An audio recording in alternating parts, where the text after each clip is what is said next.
果一部古装剧只用几分钟预告就能让观众开始思考一个问题：如果你出生在那个时代，你真的可以选择自己的人生吗？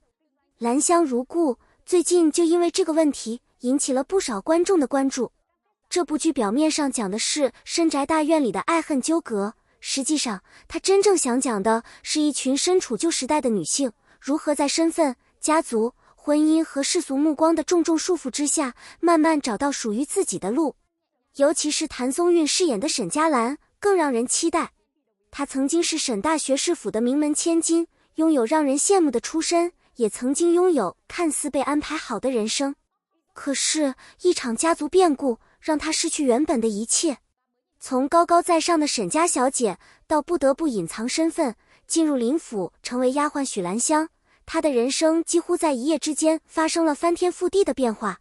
如果换成一般的古装女主，这个时候可能会等待贵人出现，等待男主拯救自己。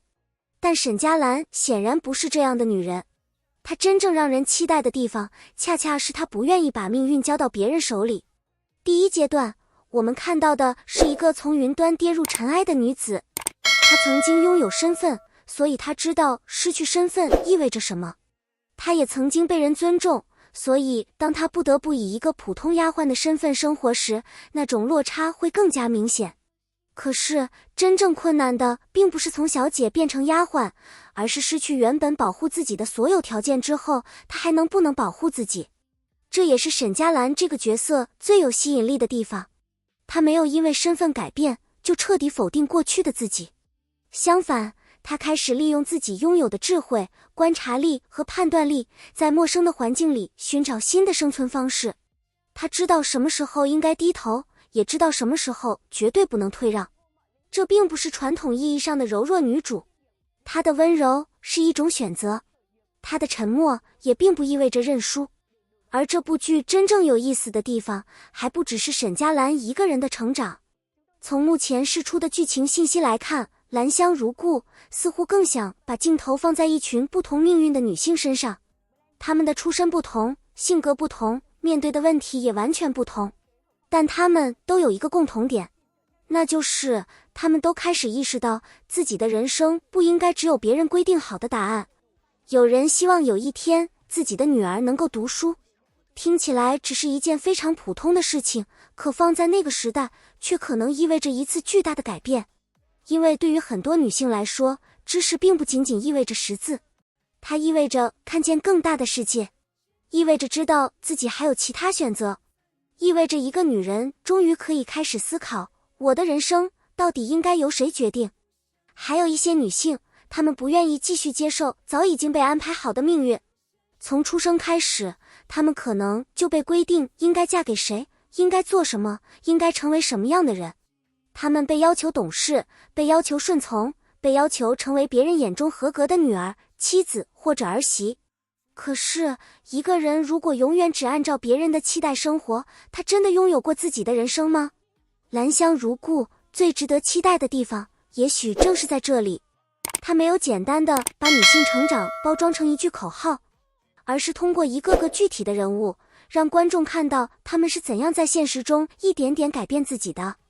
有人选择反抗，有人选择学习，有人选择离开，也有人选择和身边的人紧紧握住彼此的手，一起走过最艰难的时期。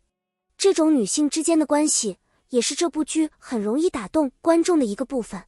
因为真正的成长，从来不是一个人突然变得无所不能，很多时候是你在最无助的时候，发现身边还有另一个人愿意相信你。是两个原本毫无关系的人，因为相似的处境而产生理解。也是在一次又一次的困境里，他们终于明白自己并不是孤军奋战。而说回沈佳兰，谭松韵来出演这个角色，也让不少观众更加期待。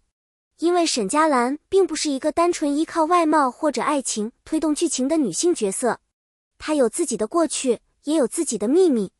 她经历过人生的骤变，所以她比任何人都清楚所谓稳定的人生到底有多脆弱。今天你可能还是高门小姐，明天就可能成为寄人篱下的普通人。今天你拥有所有人的尊重，明天可能就必须隐藏自己的真实身份。所以他真正想重新夺回的，也许并不是曾经的荣华富贵，而是选择自己人生的权利。这也是角色最容易让现代观众产生共鸣的地方。我们当然生活在完全不同的时代，但是人会不会被别人定义，会不会因为别人的眼光改变自己，会不会为了满足家人的期待而放弃真正想要的生活，这些问题从来没有消失。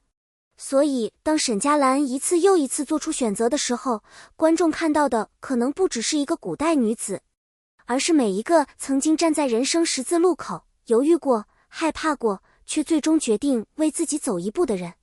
这也是为什么兰香如故没有仅仅把重点放在宅斗、爱情或者复仇上。如果只是复仇，那么沈佳兰最大的目标应该是重新拿回属于沈家的东西。如果只是爱情，那么她的人生也可以围绕某一个男人展开。但从目前的故事设定来看，她真正的主线似乎是成长。从沈家小姐到许兰香，从被命运推着向前到开始主动决定自己的方向，这条路不会轻松。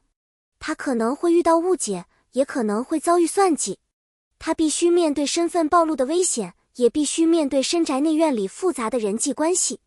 而最难的是，她必须在保护自己和坚持本心之间找到平衡。这也让这个角色拥有了更多层次。她不是突然变强，而是在一次次失败和危机中成长。她不是没有恐惧，而是即使害怕，也依然选择向前。这才是真正让观众期待的成长型女主。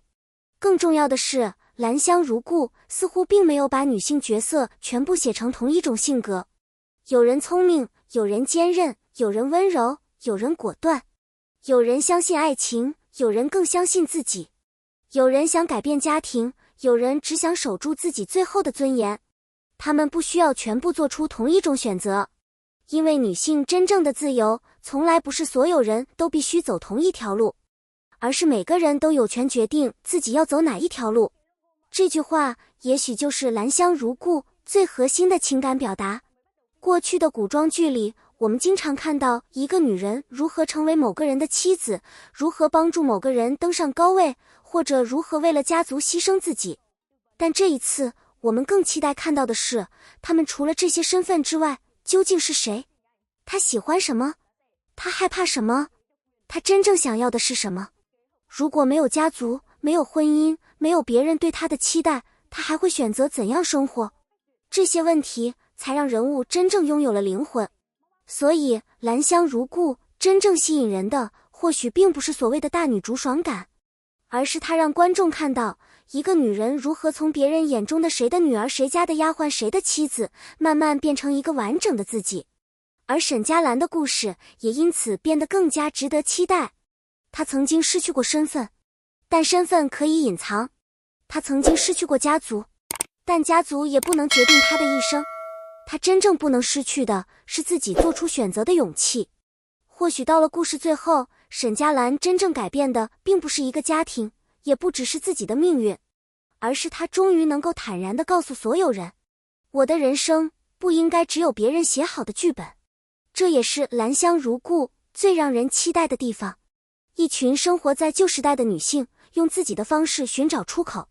有人想读书，有人想选择爱情，有人想摆脱束缚，有人想保护身边的人。他们的道路不一样，但他们最终都在回答同一个问题：女人究竟能不能决定自己的人生？如果答案是可以，那么沈佳兰的成长就不仅仅是一段古装传奇，它更像是一场关于勇气、选择和自我价值的旅程。所以，你期待谭松韵饰演的沈佳兰吗？你觉得她从名门千金变成林府丫鬟之后，最难跨越的究竟是身份的落差，还是内心的改变？如果是你，你会选择顺应命运，还是像沈佳兰一样，哪怕前路充满危险，也要亲手改写自己的人生？欢迎把你的答案留在评论区。如果你喜欢这样的中国娱乐内容，也别忘了点赞、订阅和关注。我们下期继续聊更多热门华语剧集和明星故事。